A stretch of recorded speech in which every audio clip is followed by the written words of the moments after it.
सर्वप्रथम तर ऍक्च्युली बारामती म्हणजे बोलायचं म्हणजे थोडस भीतीदायकच आहे. आणि एवढ्या लोकांच्या समोर बोलायचं म्हणजे थोडी भीतीच वाटते, पण ठीक आहे, आता मॅनेज करतोय कसं तरी. सर्वात महत्वाचं म्हणजे अख्ख्या भारताचा आराध्य दैवत छत्रपती शिवाजी महाराज यांना वंदन करतो आणि शाहू फुले आंबेडकरांना वंदन करून माझे 2 शब्द तुमच्यासमोर मांडायचा प्रयत्न करतोय. काही बोलताना काही चुकलं तर तुमचा मुलगा, तुमचा लहान भाऊ किंवा तुमच्या नाते म्हणून मला माफ करून घ्या. कारण इतक्या काय जास्त बोलण्याचा अनुभव नाहीये. आपण काय फक्त प्रयत्न करायचे काम केले आणि यश ही प्रयत्नानंतर प्राप्त झाले. सो एक माझी दिलगिरी म्हणजे मला असं विनंती आहे की बोलण्यामागचं इंटेन्शन समजून घ्या, त्याच्या मागचं माझं काय म्हणणं आहे ते ऍक्च्युली समजून घ्या. सो की फक्त पडद्यावर बोलतोय तेच फक्त समजून घेऊन नका, त्याच्या मागचं इंटेन्शन पण समजून घ्या. सो काय चुकलं वगैरे तर माफ करून घ्या. ऍक्च्युली तर 22 तारखेला रिझल्ट आला आणि त्या दिवशी कसं झालं होतं की म्हणजे ऍक्च्युली कंडिशन अशी होती की घरी मी ऍक्च्युली प्रिलिमची प्रिपरेशन करायला पुण्यात होतो आणि फेब्रुवारी फुल ऑफ घेऊन पप्पा थोडा आजारी होते, गावी किडनी स्टोनचे दोन्ही PCNचे ऑपरेशन झाले होते. सो घरी हॉस्पिटल वगैरे चालू होते. मग पप्पाने घरात राहून वगैरे बोर झालं होतं, मग थोडं चेंज ऑफ एन्व्हायरमेंट म्हणून आम्ही बकऱ्यात गेलो होतो. सो बकऱ्यात एक 5-6 दिवस राहिलो आणि 21-22 तारखेला रिझल्ट वगैरे येणार तर माहित होतं, पण माझ्या पप्पांची कंडिशन जास्त असलं म्हणजे थोडस वातावरण बदल पण पाहिजे होतं आणि मग आम्ही बकऱ्यात गेलो होतो. कारण दूध वगैरे थोडं भरपूर जास्त प्रमाणात अवेलेबल होतं, कारण पिल्ली वगैरे विकायला चालू होत्या. त्यामुळे मग 22 तारखेला ऍक्च्युली कसं झालं की आमच्या मावशीच्या दिरांची बकरी काढायची होती आणि आम्ही एका ठिकाणी होतो. मामाची बिराड एका ठिकाणी होते आणि मावशीच्या दिराची बिराड एका ठिकाणी होतो. सो मी आणि माझा भाऊ सकाळी गाडी घेऊन गेलो आणि पप्पा वगैरे तिकडेच होते. सो ऍक्च्युली रिझल्ट 5 वाजता वगैरे लागतो, पण मग त्या दिवशी ऍक्च्युली बकरी कात्रायला चालू होती. मी बकरा म्हणजे मेंढा बनवून उभा होता, मला मावाज बनवून कात्रत होता आणि 2:30 वाजता फोन आला माझ्या मित्राचा, निशांत देशमुख म्हणून मित्र आहे. तेव्हा फोन होता की भाई रिझल्ट लागला आणि 551 रँक आला. की म्हणजे ऍक्च्युली ती खूपच भारी फिलिंग असते, कारण ज्या गोष्टीसाठी तुम्ही इतक्या तत्परतेने प्रयत्न करत असता आणि इतक्या जितक्या जास्त तळमळीने तुम्ही एखाद्या गोष्टीसाठी इच्छा आकांक्षासाठी तळमळ व्यक्त करत असाल ती असं पाहिजे अशी जर तुमचे प्रयत्न असतात ना, ती मला वाटतं की डेस्टिनी तुम्हाला हेल्प करते की त्या गोष्टी तुम्हाला अचीव करायसाठी किंवा तुमचे प्रयत्न पण मग तेच की थोडं की जे की नॉर्मल असतं थोडंसं रडायला वगैरे की आनंदाश्रू वगैरे येतातच. पण मग की मोबाईलवर खूपच जास्त फोन येऊ लागले, इतके जास्त फोन येऊ लागले की फोन येऊन मोबाईल स्विच ऑफ पडू लागला आणि फोन पण इतक्या काही चांगला नसल्यामुळे आता इतकी परिस्थिती झाली की रोज 1-2 मिस करून लागले. सो सगळ्यात महत्वाचं म्हणजे की समाजाच्या प्रत्येक स्तरावरून सामान्य नागरिक असो, नोकरदार वर्ग असो किंवा लोकप्रतिनिधी असो, प्रत्येकाच्या मी शुभेच्छा द्यायला फोन येत आहेत. काही जणांचे मी फोन अटेंड करू शकतो तर काही जणांचे फोन अटेंड नाही करू शकतोय.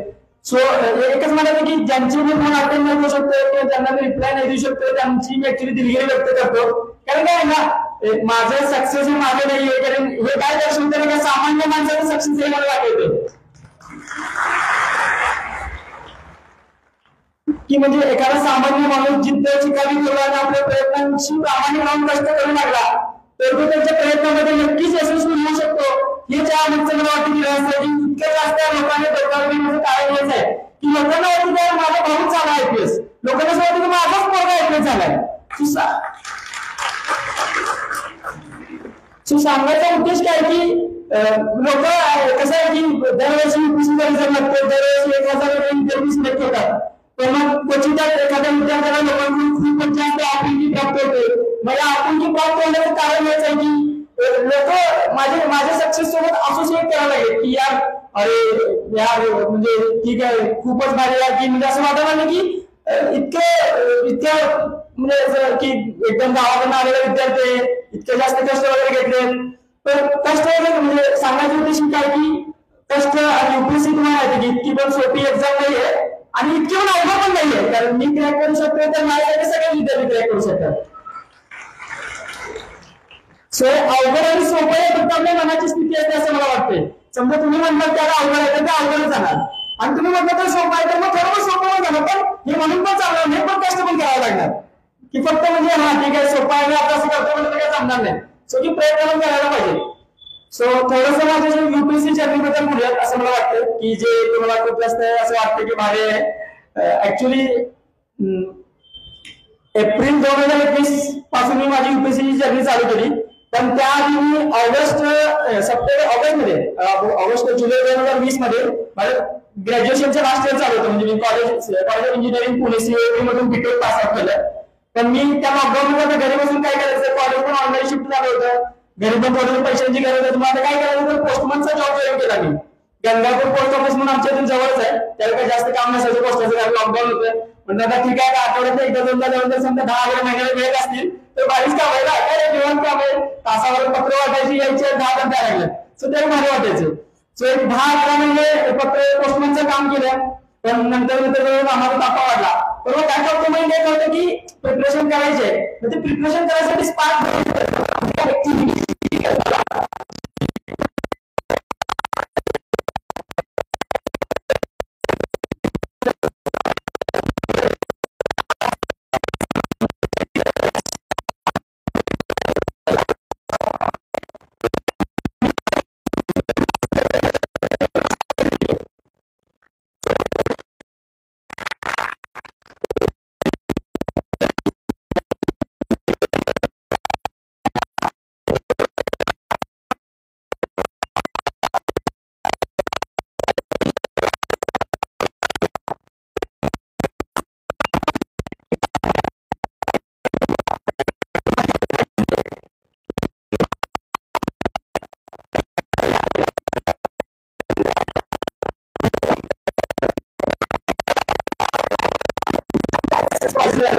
असं म्हणतं की मला एकदम पहिल्या जाटेमध्ये IAS IPS बनायचं असं मला पहिल्यापासूनच काय नव्हतं. आणि माझ्या मित्रांना पण नेहमी ते सांगायचो की भाई माहिती आता बाकीचे जे पोरं मध्ये करतात ते लईच भारी असतात, आपण एवढं लई पण भारी नाही असं मी म्हणायचो.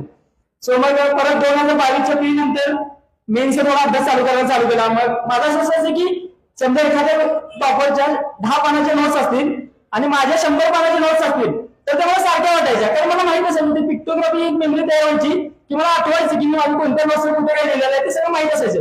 सो स्वतःच्या नोट्स बनवण्यावर मी सर्वात जास्त भर दिला. जी म्हणजे जे UPSC जे करतात विद्यार्थी किंवा करू इच्छितात ते GS2 GS3 वगैरे दरम्यान वाचून झालं.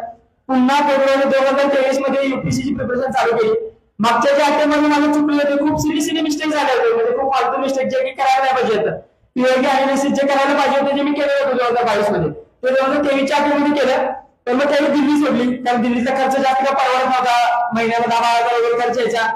आणि खूप चांगली गोष्ट म्हणजे दिल्लीतली जी ओळख होती आमच्या त्या आम्ही म्हणायचो, त्यांनी ऍक्च्युली आमचं रेंट होतं 6,000 रुपये, जे आणि बाकीचे माझे मित्र 6,000 द्यायचे, पण त्या माझ्याकडून 3,000 घ्यायचे, कारण मित्राला सांगितलं की अशी माझी परिस्थिती आहे.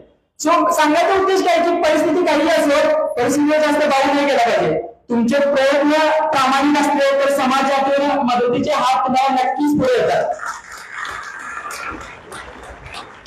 फक्त काय असते की समाजाला पिढी करायची ताकद तुमच्यामध्ये असते, की समाजाला वाटलं पाहिजे की पोरं काहीतरी करून दाखवणार, म्हणजे काही ना काही बनणार म्हणजे बनणार. सो जोपर्यंत तुम्ही समाजाला दाखवून नाही देणार, समाजाच्या लोकांना दाखवून नाही देणार की बाबा पोरं काहीतरी जिद्दची काढ आहे आणि काहीतरी बनवतोय, तोपर्यंत समाजाचा एकही माणूस तुम्हाला मदत करायला तयार होणार नाही. काय करेल तो पण तुम्ही सांगा, काय करणार सांगा. तुम्ही त्यांची काय आर्थिक असेल, मानसिक मानवाने तुम्ही जर टाइमपास वगैरे करत असाल तर मग त्याला चांगल्या विद्यार्थी त्याचा फायदा होऊ शकतो ना. सो मग ते एक असं समाज माध्यमावर हात नेहमी तुमच्या मदतीसाठी येतात. त्यावेळी मी पुण्यात दिल्ली सोडली, पुण्यात ज्ञान प्रबोधिनीमध्ये रुजू झालो. आणि टू बी ऑनेस्ट सरांना पण माहिती आहे ज्ञान प्रबोधिनी ऍडमिशन मिळवणे खूप डिफिकल्ट टास्क आहे ऍक्च्युली.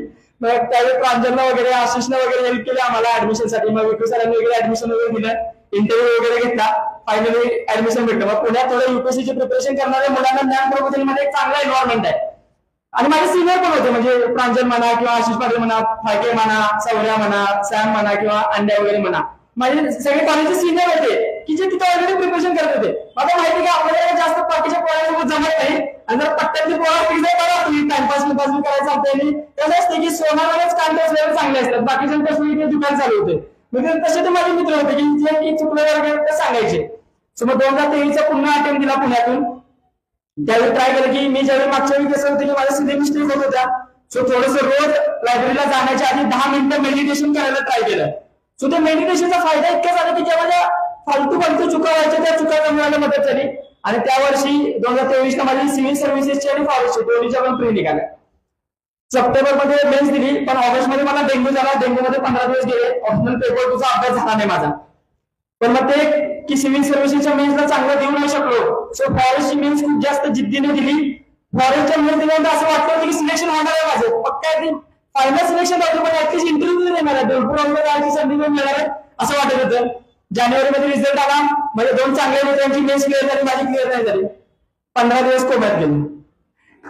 ऍक्च्युली कळालंच नाही की म्हणजे ते असं असतं की ते खूप जास्त असोसिएट झालं होतं रिझल्टच्या बाबतीत की येणार आहे आणि वाटलं होतं खूप जास्त मार्क्स वगैरे काढून बघितली होती की हा एवढं पडतात 600 कसं तरी पडतं असं वाटलेलं. फायनल रिझल्ट आल्यानंतर कळालं की कट ऑफ 608 आले आणि मला पडले होते 605. सो कट ऑफ 3च मार्क राहिलं होतं, पण अपयश आलं होतं. पण अपयशाने मला काय सांगितलं की भाई तू केलं की होऊ शकते. सो हे ऑप्टिमिझम जे की तुम्ही चांगलं बघण्याची, अपयशातून पण चांगलं बघण्याचं कुणी सांगितलं आपल्याला? एखाद्या अवघड परिस्थिती आली तर त्या परिस्थितीला कसं मात करायचं आपल्याला महाराजांनी शिकवलं. किंवा परिस्थिती किती अवघड असू दे त्यातून तुम्ही मार्क काढला म्हणजे महाराजांनी आपल्याला सांगितले. सो महाराजांचे विचार काय फक्त फोटो किंवा स्टेटस किंवा गाणी लावण्यापुरते राहायचे, रिअल आयुष्यामध्ये अप्लाय करायचे. तर म्हणजे अपयश म्हणजे असं वाटतं की ती कुठं काळाच्या ओघामध्ये कुठं म्हणजे मागे पडायचं. मला असं वाटतं की ते तुम्ही सर्वांनी संकट आणि ते महाराजांचे विचार किंवा शाहू फुले आंबेडकरांचे विचार तुम्ही रिअल लाईफ मध्ये वापरायला पाहिजे असं मला वाटतं. तर मग पुन्हा 2024 ची प्री दिली, पुण्यातूनच दिली. प्री देताना माझा असं फोकस होता की सिव्हिलच्या मेन्स तर माहित नाही, मी सिव्हिल सर्व्हिसेसच्या, पण फॉरेस्टची मेन्स आता काढू शकतो याचा कॉन्फिडन्स होता. सो मला जास्त असं वाटायचं की सिव्हिलची प्री वाली निघणार होती म्हणजे सिव्हिल सर्व्हिसेसची, पण फॉरेस्टच्या प्रीसाठी तयारी करत होतो. रिझल्ट आला, सिव्हिलची प्री निघणार होती, काय रिझल्ट बघितला पण नाही. फॉरेस्टची प्रीचा रिझल्ट बघितला, प्री निघाय नाही. खूप जास्त वाईट वाटलं. सिव्हिलची प्री निघाल्याचं थोडं पण आनंद मला नाही. माझ्या ज्या मित्रांची प्री निघाली होती त्यांच्यासोबत मी जाऊन राहत होतो, भाई साहेब अरे माझी फॉरेस्टची प्री नाही निघाला आणि ते पोरं म्हणत होते साड्या तुझी प्री तर निघाली, आमची प्री पण नाही निघाली. सो की ते एक होतं. पण मग नंतर रिअलाइज होत गेलं. तर मग की 2023च्या मेन्सला ऑप्शनलच्या पेपरला अभ्यास केला नव्हता. सो जीएस थोडाफार चांगला होता. सो फक्त यावेळी 2024ला जीएस 1चा एकच फुल लेंथ पेपर लिहिला, त्यानंतर कोणताही जीएसचा पेपर लिहिला नाही. ऑप्शनलच्या दोन्ही पेपरचं खूप चांगली प्रिपरेशन केली, खूप चांगली प्रिपरेशन केली. जीएसचे पेपर लिहून आलो, मग आता वाटलं याला इंटरव्ह्यूचा कॉल येतो यावर्षी. मग परत ऑप्शनल पेपर 1 झाला माझा, जो की माझा स्ट्रॉंग पॉईंट होता आणि त्याला मागच्या वर्षी पण मला चांगले मार्क होते. ऑप्शनल पेपर 1 पण चांगला गेला. म्हणलं वाटलं की आता थोडं चांगलं प्रेझेंटेशन वगैरे केलं, अजून एक 10 मार्क वाढतात. मागच्या वर्षी 135 होते, 145 150 वगैरे पडतील. आणि जर स्ट्रॉंग झाली की आता इंटरव्ह्यूचा कॉल येते वाटतं. पेपर 2 दिला, खूपच रॅन्डम. मला असं वाटलं गणलं वाटायला लागलं सगळेच आता की जे काही इंटेलिजन्स होतं की आता इंटरव्ह्यूला भरपूर जायचंय ते सगळे माझे इंटेलिजन्स निघून गेले. आता म्हणलं की बोंबा झाली की काय की परत पुढच्या वर्षी आता अटेम्प्ट द्यायला लागते वाटायला. आणि युपीएससी करणाऱ्या पोरांना एमपीएससी करणाऱ्या पोरांना सगळ्यांमध्ये दुःख काय असते की मेन्स देऊन आल्यानंतर मेन्स देऊन परत प्री द्यायला जाणं म्हणजे डोक्यात ताप असते, खूप जास्त भीती असते आणि प्रीचं खूपच रॅन्डम आहे, काय युपीएससी खूपच अवघड आहे. मग त्यावेळी माझा बॅकअप ऑप्शन म्हणून सीएपीएफची एक्झामिनेशन ऑगस्टमध्ये दिली एक्झाम. प्री मेन्स एकाच दिवशी असतात. सीएपीएफची एक्झाम क्वालिफाय झाली. नोव्हेंबरमध्ये फिजिकल मेडिकल असते पुण्याला. सीएपीएफच्या ग्राउंडला माझं फिजिकल पण क्वालिफाय झालं, मेडिकल पण क्वालिफाय झालं. आणि त्याचा ती एक्झाम पण युपीएससी कंडक्ट करते आणि त्याचा इंटरव्ह्यू पुढच्या म्हणजे या महिन्यात आहे माझा. ऍक्च्युली आता मे मध्ये आहे, जायचं नाही जायचं माहित नाही, पण इंटरव्ह्यू आहे. सो की एक पॅटर्न डोक्यात होता की सीएससीचं नाही काय होतं काय माहित नाही, कारण डिसेंबरला सीएससीचा रिझल्ट लागला. सो एक होतं की जाऊ दे काय पण जाऊ दे, भरपूर जायची संधी मिळते, जायचं. मग 9-10 डिसेंबरला पप्पांचं ऑपरेशन करायला आम्ही डीवायमध्ये कोल्हापूरला गेलो होतो. पप्पांचं ऑपरेशन दुसऱ्या दिवशी करायचं होतं आणि आदल्या दिवशी संध्याकाळीच रिझल्ट आला की बाई मेन्स क्लिअर झालेला. मग मेन्सचे ऍक्च्युअली प्रिपरेशन केलं मी, निशांत आणि बारामतीचीच कोमल आहे, की आम्ही ठिकाणी एकत्र प्रिपरेशन केली होती. खूप जास्त मनापासून असं वाटलं होतं की माझं होतंय का नाही माहित नाही, पण कोमलचं होईल असं मी खूप जास्त अपेक्षा होती. पण काय माहित की काही गोष्टी मी तिच्या फेवर मध्ये नव्हत्या. सो कोमलचं झालं नाही, म्हणजे त्याबद्दल ऍक्च्युअली खूपच जास्त वाईट वाटलं. पण मग 9-10 डिसेंबरला रिझल्ट लागला, 20 डिसेंबरला इंटरव्ह्यूचं शेड्यूल बाहेर पडलं आणि त्यावेळी कळालं की 20 जानेवारीला इंटरव्ह्यू आहे आपला. खूपच जास्त असं की खूपच जास्त भीती वाटायला लागली. युपीएससी सारखा इंटरव्ह्यू एका महिन्यामध्ये कशी तयारी करायची. पण मग हेच की कोमल आणि निशांत माझ्यासोबत होते, युनिक अकॅडमीचे प्रवीण चव्हाण सर होते. मग एक होते की आपण कसं असतं की आपल्या गावामध्ये पोरांना माहित नसतं. आता मी ऍक्च्युली हे ब्लेझर वगैरे आता पहिल्यांदा गोष्टी घालायला चालू केल्या युपीएससीच्या इंटरव्ह्यू वगैरे जाताना. शिवाय त्यावेळी शिवून घेतले ऍक्च्युली मी, खूप अनकम्फर्टेबल वगैरे फील होते. शूज वगैरे पण कधी घातले नव्हते, आपल्याला सँडलवरच असायचो. ते शूज घातले थोडं शू बाईक वगैरे व्हायचं, टोचायला वगैरे चालू करायचं. मग ते प्रवीण चव्हाण सरांच्याकडे गेलो. मग त्यानंतर सरांनी सांगितलं की शेव करायची काय, ट्रिम करायचं, केस केवढी कट करायची, शूज कोणत्या प्रकारचे घ्यायचे, ब्लेझरचा कलर वगैरे कोणता घ्यायचा. मग पांढरा ड्रेस घालायचे कोणता ड्रेस घालायचा, म्हणजे आपल्या गोष्टी खूप खराब ड्रेसिंग सेन्स आहे माझा. मला ऍक्च्युली काय करायचं आणि प्रिपरेशन तरी काय एक टी शर्ट आणि नाईट पॅन्ट घालून संपवायचं, जायचं बागेला जायचं परत झोपायचं. सो त्यामुळे तेवढा सेन्सच नव्हता की कोणते ड्रेस. आणि एक काय की युपीसी काय असायचं की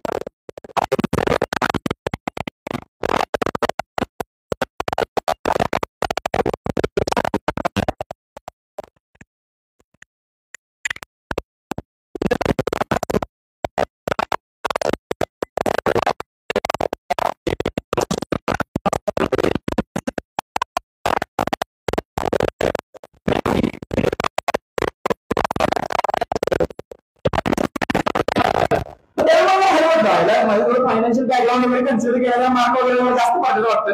तुला बॅकग्राऊंड माइंड वगैरे जरा चांगलं होतं गेली. आणि मग दुसरं एका सरांनी एकदम फुल मला माझी घ्यायचीच ठरवलेली त्या सरांनी पूर्ण वगैरे. आता सरांना माहिती आहे की युपीएससीच्या इंटरव्ह्यूचं कसं आहे, ग्रिलिंग करायला एखादा मेंबर वगैरे चालू केले की फुल ग्रिलिंग करायला चालू करतात. मग त्यांनी मला ऍक्च्युली इंडिया बाहेर डिबेट वर प्रश्न विचारायला चालू केले. त्यानंतर पीओच्या बद्दलचे वगैरे पण क्वेश्चन विचारले. पण मग तेच की आपल्याला खूप जास्त एक्सपिरियन्स नाही, काय जे काही थोडंफार नॉलेज आहे की जे काही ऑलरेडी सर्व्हिस मध्ये आहेत सरांच्या सारखे त्यांनी सांगितलेले कुठल्या भाषणामध्ये त्याच्या पुढचं नोट्स वगैरे काढून दिलं किंवा बॅक ऑफ द माइंड मध्ये असतं की ऑफिशियल ओपिनियन आहे गव्हर्नमेंटचं. मग ते मी ओपिनियन सांगायला लागलो. खरं तर मला सांगा माझ्यासारखं 25-30 वर्षाचं पोरगं 40 वर्ष अनुभव असलेल्या लोकांसमोर इंटरव्ह्यू केला गेलं तर माझी उत्तर एकदम फालतूच वाटतं ना. म्हणजे त्यांनाच वाटलं की आता काहीतरी बुकिश उत्तर द्यायला लागले. तो डायरेक्ट ऑप्शन पण नव्हता ना, ठीक आहे उत्तर वगैरे दिली. मग अजून एक बोर्ड मेंबर होते. ऍक्च्युली माझी युपीएससी डिटेल ऍप्लिकेशन फॉर्म भरताना हॉबी भरून घेते तुमची, म्हणजे तुमचं छंद काय हे विचारता. सो मी छंद टाकताना शीप अँड गोट रेडिंग, म्हणजे वडील आई वडील मेंढपाळ करतात त्यामुळे मी शीप अँड गोट रेडिंग हाच माझा छंद टाकला होता. आणि याचा फायदा म्हणून मला ऍक्च्युअली इंटरव्ह्यूने म्हणजे एखाद्या बोर्ड मेंबरने मला क्वेश्चन विचारायला चालू केले. मग त्यांनी मला विचारलं की शेळी दूध किती देत्या.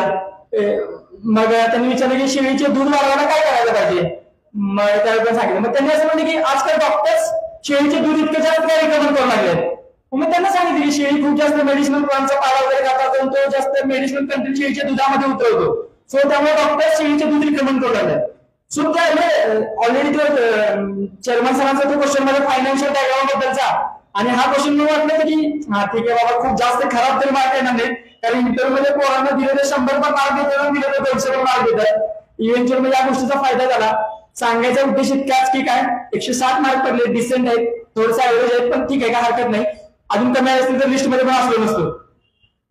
सो एक की काय म्हणजे तो हॉबी टाकण्यामागचा हेतू काय की बाकीचे कोण म्हणजे मी पहिलाच असा विद्यार्थी नाही की मेंबरचा की आपण युपीएससी इंटरव्ह्यू मध्ये जातो. माझ्या आधी पण खूप जास्त मुलं गेले असतील, माहित नाही मला ऍक्च्युली कन्फर्म माहित.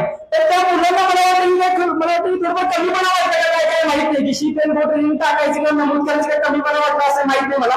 पण मला काही कमीपणा वगैरे काय वाटतं नाही. आणि ज्या व्यवसायामध्ये सगळे कोण करतोय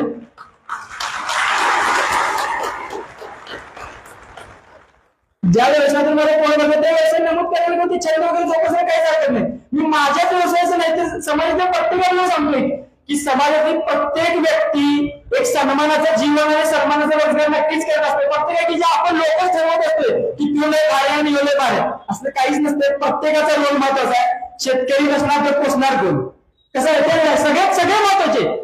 सफाई कर्मचारी एक दिवस आल्यानंतर सगळ्या दुर्गंध सुटतोय. त्या गोष्टीची किंमत कधी मिळते ती व्यक्ती नसल्यावर पाहिजे. सो व्यक्ती असल्यावर त्या व्यक्तीची किंमत जाणून घ्या असं मला वाटतं. सो मग इंटरव्ह्यू वगैरे झाला. इंटरव्ह्यूला आल्यानंतर थोडं खूप जास्त परमिटेशन कॉम्बिनेशन करायला लागलो. पहिला इंटरव्ह्यूच्या डॉक्टर म्हणून बाहेर पडल्यानंतर माझा मित्र निशांत देशमुख त्याला फोन केला, भाई असं झाले काय होते काय माहित नाही, थोडं गणल्या वाटायला लागल्या. कारण बाकी सगळ्या बोर्ड मेंबरचे म्हणजे 4-5 पॅनेल असायचे सायमल्टेनियसली. बाकी सगळ्या पोरांचे 25-30 मिनिटं इंटरव्ह्यू चालायचे आणि आम्हाला 18-19 मिनिटाचं आठवण दिलं. मग ते वाटायला की अरे काय होणार आहे काय माहिती. मी त्याला म्हणाल अरे काय भाई अजून 4-5 मिनिटं बोलायला दिलं असलं अजून 5-10 मार्क चांगले मिळाला असं वाटायचं. पण मग तेच की माहित नाही, म्हणजे देवाचे तुमच्यासाठी काही प्लॅन्स बनवून ठेवलेले असतात. सो इव्हेंच्युअली चांगला रिझल्ट लागला आणि झालो 551 रँक भेटला. खूपच भारी फिलिंग असते. ऍक्च्युली आयपीएस भेटते असं वाटतंय, म्हणजे मागच्या 3-4 वर्ष ट्रेंड करता 600 पर्यंत आयपीएस आले अलोकेशन, पण वाटतंय पण माहित नाही आता आयपीएस किंवा आयएस कस्टम पण भेटू शकते. सो सांगायचं आहे यातून उद्देश इतकाच की मी करू शकतो तर तुम्हीही करू शकताय. मला काय रावणासारखी 10 डुबकी नाही, त्या 10 पाय नाही, त्या 10 हात नाहीये. मला एकच लोक आहेत, 2च हात 2च पाय आहेत. मीही सामान्य कुटुंबातूनच आलोय. आई वडील दोघंही माझ्या लहानपणापासून मेंढपाळाचा व्यवसाय करायचे, पण आमच्या शिक्षणाखाली 6वी-7वी वेळापत्र मामांच्याकडे घातली आणि गावाकडे शिफ्ट झाले. पण मग 8वी ते 12वीची सिच्युएशन इतकी खूप जास्त हालाकीची झाली, मी कधी बोललेलो पण नाहीये. कारण कसं ती खूप जास्त परिस्थितीचा भाऊ पण करायला नाही पाहिजे, पण मला आता वाटते की ही गोष्ट आवर्जून सांगितली पाहिजे. 10वीची सुट्टी पडली, माझा मित्र होता, माझा बॅचमेट, त्याला शाळा सुटली होती म्हणून, त्याचा ट्रॅक्टर होता, तर त्या ट्रॅक्टरवर शेणखत वगैरे भरायला जात होतो, विटा वगैरे पण भरायला जात होतो. सो सांगायचा उद्देश काय की कोणतंही काम करायला कधीही लाजलो नाही आणि तुम्ही लाजायला नाही पाहिजे. कसं आहे की कामामध्ये आवड निर्माण झाली पाहिजे. जे काही काम करतात ते आवडीने काम करायला पाहिजे असं मला वाटतंय. आणि जे विद्यार्थी ऍक्च्युली युपीएससीची प्रिपरेशन करत आहेत त्या विद्यार्थ्यांसाठी थोडेसे 2 शब्द.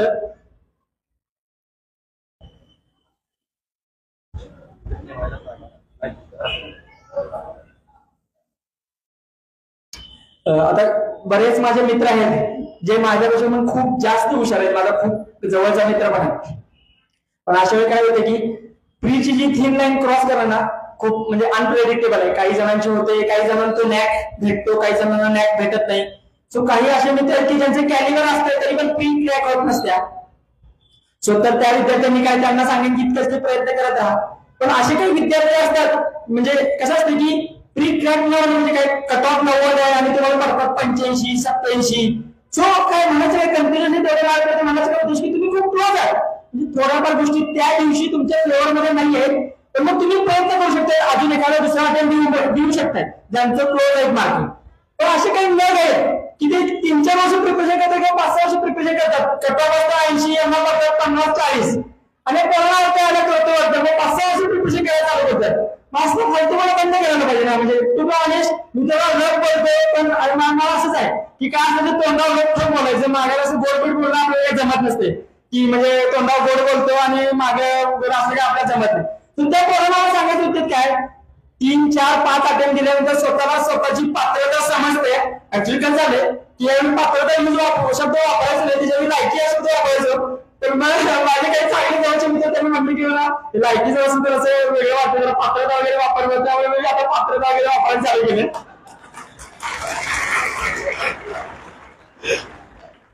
सो मग त्या मुलांना सांगायचा उद्देश आहे की तुम्हाला तुमची स्वतःची पात्रता समजते, तुम्ही युपीएससी क्रॅक करू शकता की नाही हे तुम्हाला कळतंय. जसं वाटतंय करू शकत नाही तर एमपीएससीला शिफ्ट व्हा किंवा बाकीच्या करिअर ऑपॉर्च्युनिटीज एक्सप्लोर करायला चालू करा. सांगायचा उद्देश इतकाच की काय माझं हे युपीएससीचं यश हे खूप संकुचित प्रवृत्तीचे यश आहे. कारण एक ढाचा आहे, त्या ढाच्यामधलं मी प्रयत्न केला, त्या ढाच्यामध्ये यशस्वी झालो. आयुष्यामध्ये करण्यासाठी खूप जास्त मार्ग आहेत. एकच नाही कसं आहे की खाईन तर तुपाशी नाही तर उपाशी असं केली की उपाशी मारायची पाहिजे द्या. मासलं काय करू नका की म्हणजे काय की मान्य की प्रयत्न काय करायचे की आयुष्यात 30-40-50 वर्ष झाल्यानंतर असं रिग्रेट नाही वाटलं पाहिजे की ज्या आईला प्रयत्न केले असते बरोबर असतं थोडं सक्सेस झाला असतो. सो असं रिग्रेट नाही वाटलं पाहिजे. सो हे जे बॅकग्राऊंड माइंड असायचं की प्रयत्न करण्याचं कारण येत असायचं की अजून एखादा अटेम्प्ट दिला असता, आता मित्र आहे झाला मी पण आहे मी तुझं वाटतंय, म्हणजे असं थोडंसं वाटायला नाही वाटलं पाहिजे. हे एक बॅकग्राऊंड माइंड असायचं. सो हे लक्षात ठेवा. सो जे पोरं कंटिन्युअसली प्री मध्ये फेल होतात त्या मुलांना एवढं सांगायचं की बाकीचे ऑप्शन एक्सप्लोर करायला चालू करा. म्हणजे तुम्हाला वाटेल आता सिलेक्ट जाणार शाळा आला वाटतं. पण खरं सांगतो, सत्य परिस्थिती सांगतो, पहिल्या दुसऱ्या अटेम्प्ट मध्ये आयएएस बनायचं जे झीट होतं की नाही आता आयएएस बनायचंय, तिसऱ्या अटेम्प्ट मध्ये असं वाटलंय की भाई जॉब पाहिजे आता आणि काय पण लिस्ट मध्ये नाव इथे बाकी पुढचं पुढे बघायला. सो त्या मुलांना मला खरंच खूप प्रामाणिकपणे सांगतोय, खूप तळतळी सांगतोय. आई वडील खूप जास्त अपेक्षा देऊन किंवा भाडं देऊन तुम्हाला पैसे पुरवत असतो महिन्याला. सो त्याची कुठं जाणीव ठेवा. कसं आहे की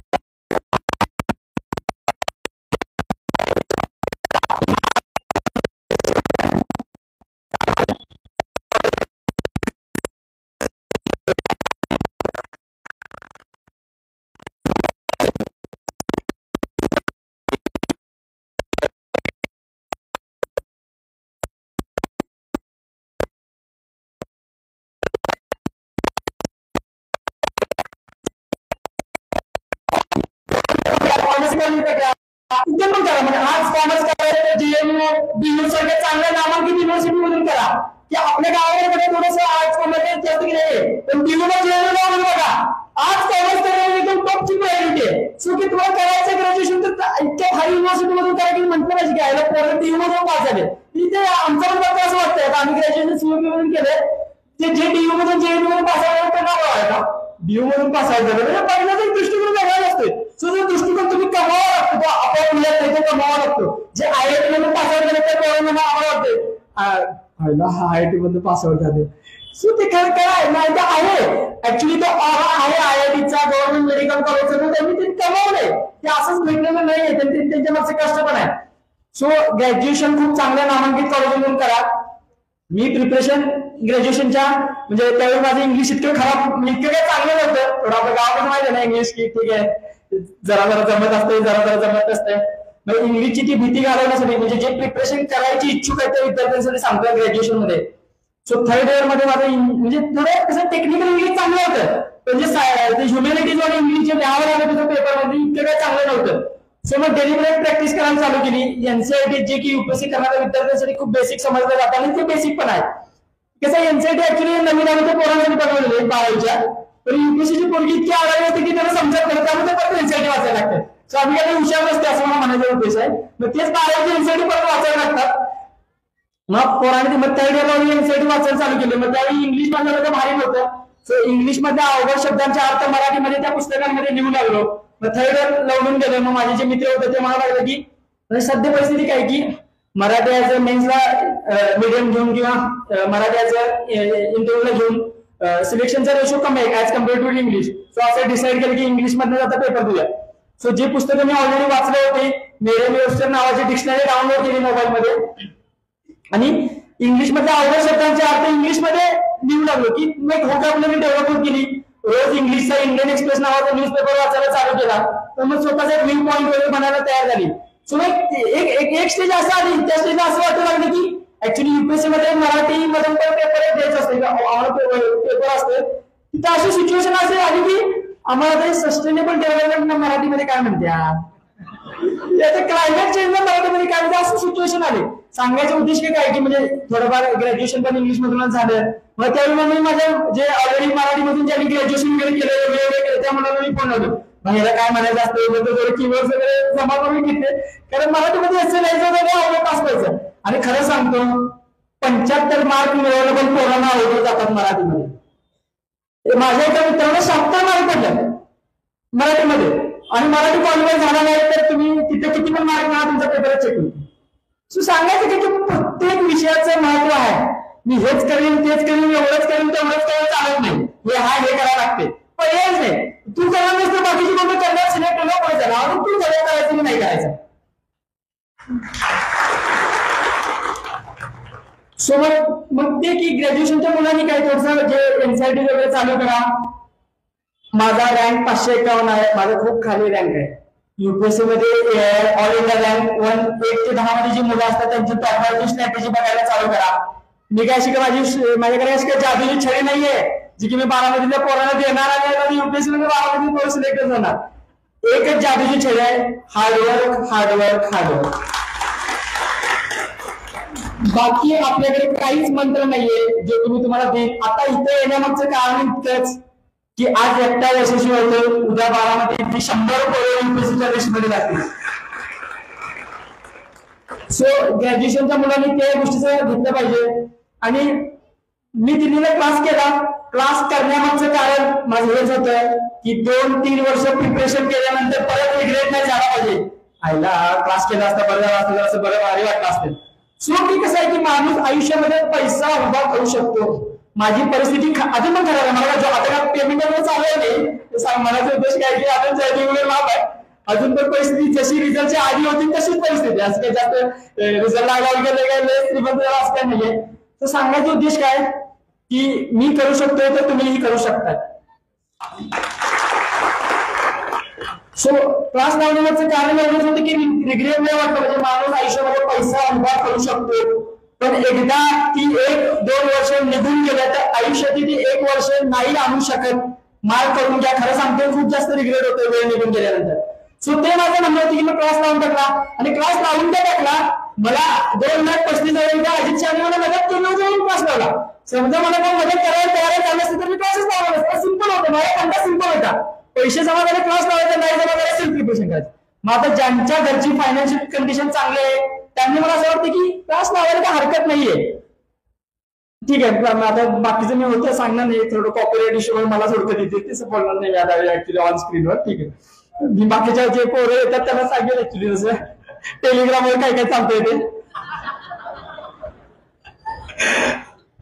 सो मग ते क्लास वगैरे लावायचा. आणि खूप जास्त विद्यार्थी असेही आहेत ज्यांनी क्लास न लावता सेल्फ प्रिपरेशन गावाकडे राहून सुद्धा युपीएससी मध्ये रँक मिळवल्यात. मग घरात सांगायचं नाही मला युपीएससीची प्रिपरेशन करायचं आहे. हा मग ठीक आहे कर की. नाही मला पुण्याला जायचं आहे. हा पुण्याला जायला म्हणजे असं काही नाहीये. सांगायचा उद्देश काय की खूप जास्त पुण्यामध्ये नोंदणीच्या विद्यार्थ्यांचे येऊ लागले आणि त्याला कळतच नाही की परत कधी जायचं.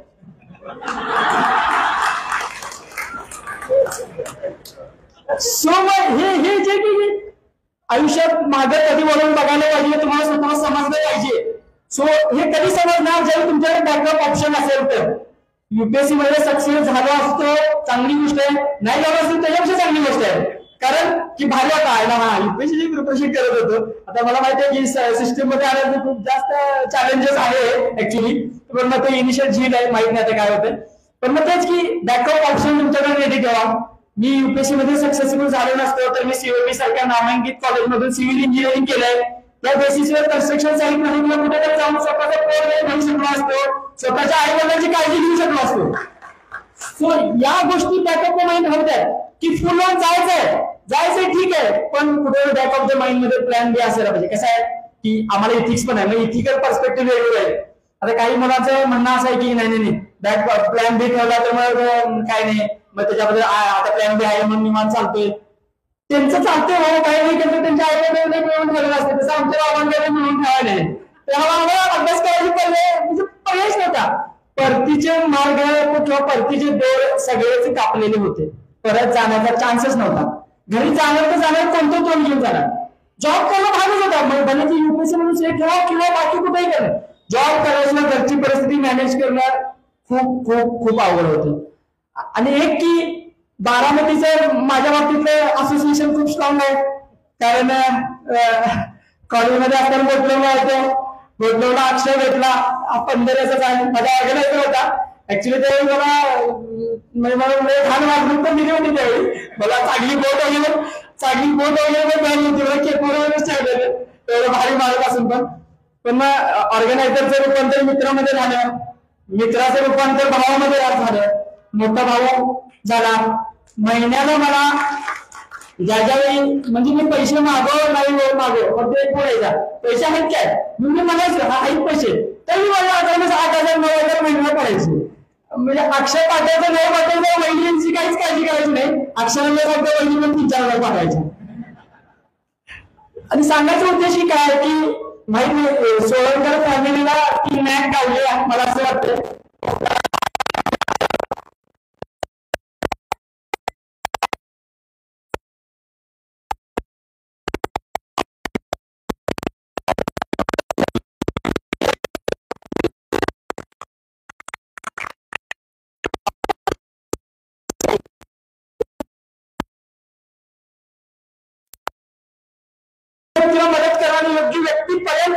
करायचं ना खूप गरजेचं आहे.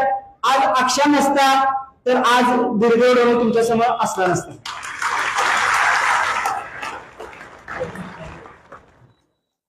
या यशामुळे कसं आहे, मी फक्त पडद्यावरचा कलाकार आहे. पडद्यामागचे भरपूर जास्त कलाकार आहेत जे की आता तुमच्या समोर दिसत नाहीये. ज्याच्यामध्ये माझा मोठा भाऊ ऍक्च्युअली त्याला PSI बनायचं होतं, पण घरची परिस्थिती खूपच हालाकीची होती. देवचंद कॉलेज म्हणून निप्पाणीला आमचे कॉलेज आहे, कॉलेजला ऍडमिशन घेतलं, NCC मध्ये ऍडमिशन घेतलं. घरून जास्त पैसे मिळायचे नाहीत म्हणून कॉलेज संपल्यानंतर रात्री हॉटेलमध्ये जाऊन वेटरचा जॉब केला. कॉलेजला सेकंड इयरला असताना आर्मीमध्ये भरती झाला. असं काय की कुणाची तरी स्वप्न पूर्ण होण्यासाठी कोणातरी स्वतःची स्वप्न सॅक्रिफाईस करावी लागतात. सो ती स्वप्न माझ्या दादाने सॅक्रिफाईस केलं. पण मला असं वाटतंय की आता दादाची 17-18 वर्ष सर्व्हिस झाल्यानंतर माझी इच्छा आहे की दादाने पुन्हा PSI ची तयारी करायला पाहिजे असं मला वाटतं ऍक्च्युली. आणि मला त्याला PSI झाल्यानं बघायचं आहे ऍक्च्युली की मग तेच की उपाय IPS आणि दादा PSI आहे. आणि आता जे UPSC प्रिपरेशन करत आहे, जे करू इच्छितात ग्रॅज्युएशन मध्ये आहेत त्यांना, आणि जे आता 12वी पर्यंत विद्यार्थी आहेत किंवा 8वी 9वी 10वी 12वीचे विद्यार्थी म्हणा, त्यांना मला सांगायचा उद्देश इतकाच की जे समोर वाढून ठेवलं तेवढंच खायचा प्रयत्न करा. कसं आहे की एकदम खायला गेलं की पचत नाही. सो 8वी पासून ठरवलं असं की मला UPSCच करायचं आहे, मग झालं सगळं वाटेवर येऊन गेले. पण ते UPSCच्या मागे लागते, 10वीला पण चांगलं पडत नाही, 12वीला पण काय पडत नाही, फक्त वेगवेगळं बाहेर करते. सो असं काही करू नका. जे समोर वाढून ठेवलं ते खायचा प्रयत्न करा. तुमच्या शिक्षकांना जे सांगतात कसं आहे की आयुष्यात 2च लोक, एक तुमचे आई वडील आणि दुसरे शिक्षक, जे की तुमचं चांगलं चिंतक असतात. सो त्यांनी जे सांगितलं प्रामाणिकपणे फॉलो करा. आणि मला वाटत नाही असा कोणीही विद्यार्थी असेल तो सांगेल मी शिक्षकांनी सांगितलं फॉलो केलं आणि अपयशी झालो. सो असं कधीही होणार नाही, एक्सेप्शन्स पण नाहीये त्या गोष्टीला असं मला वाटतंय. सो 8वी 9वी 12वीच्या विद्यार्थ्यांना एवढंच म्हणेन की तुम्ही जे काय करताय ते प्रामाणिकपणे करा. कसं आहे की छोट्या छोट्या गोष्टी, शाळेमधून आला ड्रेस काढून हातपाय देऊन दुसरा ड्रेस घालणं, ही एक डिसिप्लिनची गोष्ट आहे, एक सवय आहे, एक चांगली सवय आहे. शाळेत रोज दिलेला अभ्यास पूर्ण करून कुठे शाळेला जाणं, ह्या छोट्या छोट्या गोष्टी तुम्हाला UPSCच्या प्रिपरेशन मध्ये उपयोगाला होतात. ती प्रोक्रॅस्टिनेशन नावाची गोष्ट आहे. ठीक आहे उद्या करूया काय, उद्या केलं तर चालते की. सो हे असं नाही पाहिजे. म्हणजे सांगायचे उद्देश की मी कधीही 15 किंवा 16 तास अभ्यास केलेला नाहीये.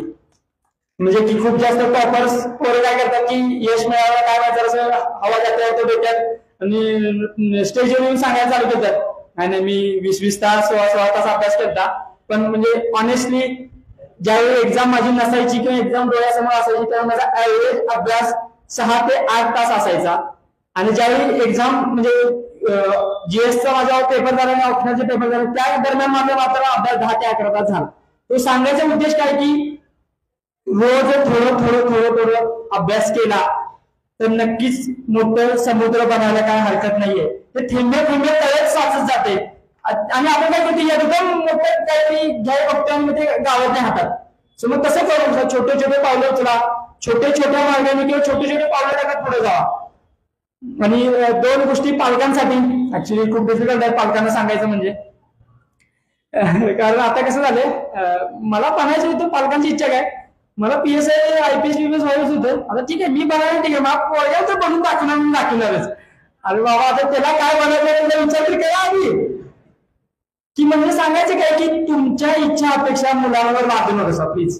कारण कसं आहे की ते कळी असते त्या कळीवर जास्त दबाव टाकला की ते पाकळ्या पडायला चालू होत्यात. सो भराच्या काळामध्ये त्याला काय व्हायचं आहे किंवा त्याला कोणत्या स्ट्रीम मध्ये जायचं आहे त्या स्ट्रीम मध्ये जायला सांगा. त्या स्ट्रीम मध्ये जाण्यावर तुम्ही एक मित्राची भूमिका घेताना तुम्ही मदत करा. सो तुमची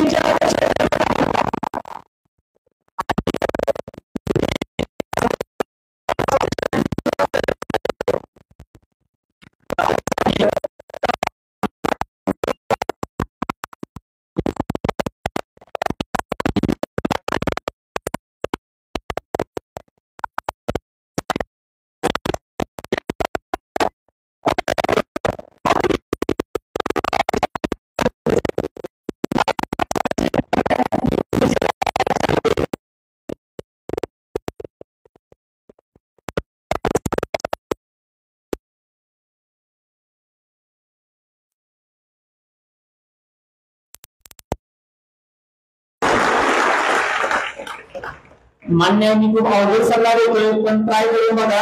8 दिवस व्हॉट्सअप आणि फेसबुक वापरायचं नाही. राहू शकतं का? ट्राय करून सांगा. माझा नंबर तुम्ही तुला द्या आणि मला सांगा, सर 8 दिवस व्हॉट्सअप वापरायला बघा. मी खरंच तुम्हाला खरंच खूप अभिनंदन करेन, कारण खूप डिफिकल्ट टास्क आहे. जरी वाटत असेल की खूप सोपी गोष्ट आहे, खरंच सोपी गोष्ट नाहीये.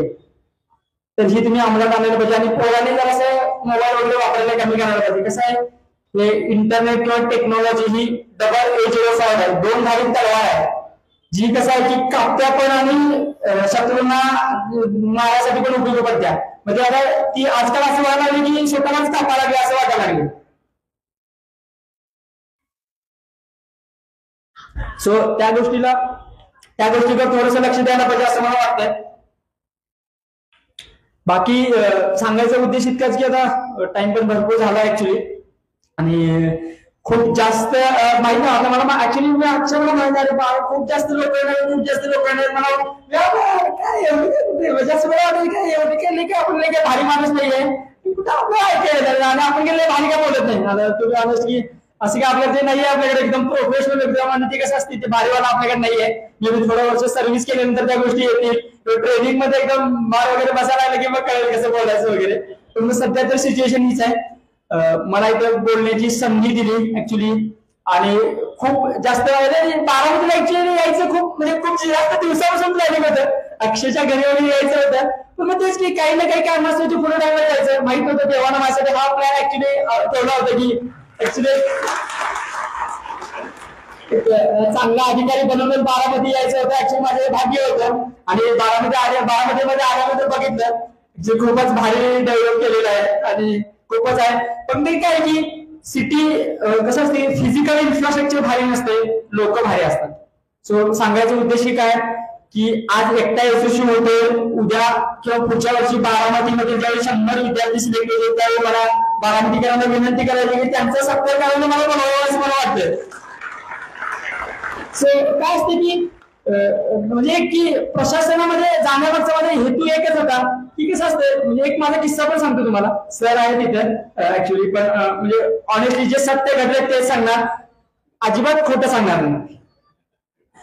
10 मार्चला माझा मोबाईल म्हणजे लायब्ररी म्हणून ज्ञान प्रबोधिनी म्हणून 11 वाजता रूम कडे जात होतो, आणि माझ्या मैत्रिणीशी एका बोलत होतो. डाव्याकडे बोलला, तिने फोन कट केला. फोन कट केला, मग हातात घेतला, मागून 3 लोकांनी मला मोबाईल सोडून घेऊन गेले. सो 10 मार्चला मला मोबाईल चोरीला गेला. तिथून परत पोलीस स्टेशन मध्ये गेलो. ऍक्च्युली तिथे पोलीस नव्हते, कारण ते राऊंडला जस्ट म्हणजे ते जायला म्हणजे ते राऊंडला निघून गेले. 2 मिनिटं गाठीवर झाले असते त्याच पोलिसांनी त्यांची केली असती. पण मग तिथून मग मी दुसऱ्या एका पोलीस स्टेशनला गेलो. मग त्या दिवशी मग त्यांनी सांगितलं की हा असं पोर्टल आहे, त्या पोर्टलमध्ये तुम्ही कंप्लेंट लॉन्च करा. पण मग त्यानंतर मग ठीक आहे म्हणजे आता त्यांनी थोडं केलं, मग कंप्लेंट वगैरे झाले.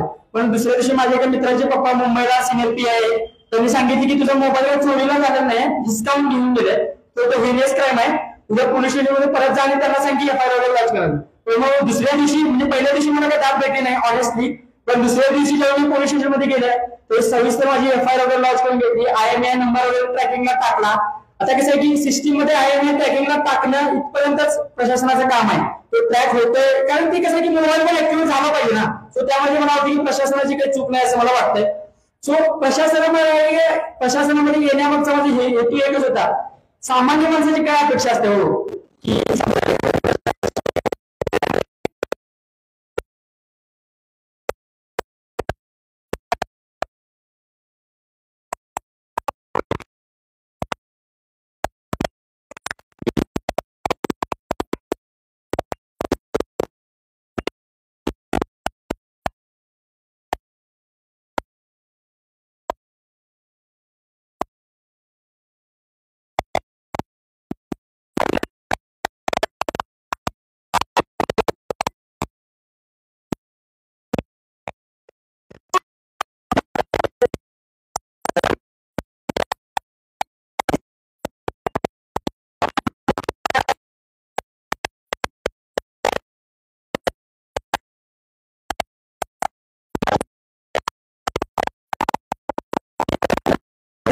ट्राय करायचं आहे, ते ट्राय करण्यामागचा हेतू पण हाच आहे.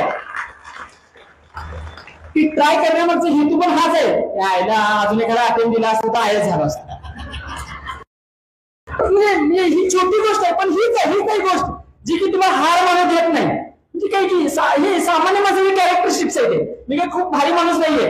की कसं असते शेतकरी कसं असतं, या वर्षी पीक खराब झालं तर त्याच जिद्दीनं पुढच्या वर्षी तयार होते. नाही नाही मागच्या वर्षी एवढं काय भारी पडाय नाही, पण पुढच्या वर्षी जरा चांगलं पीक बनवून दाखवलं, चांगलं पीक काढून दाखवलं. सो तेच जे गुण आहेत सगळ्या लोकांकडून आपल्याला घ्यायचंय. युपीएससीची प्रिपरेशन करणं म्हणजे काय खूप भारी गोष्ट नाही. मला तर वाटतं की डोंगरपूर मंदिर काढण्यासारखी गोष्ट आहे असं मला वाटतं.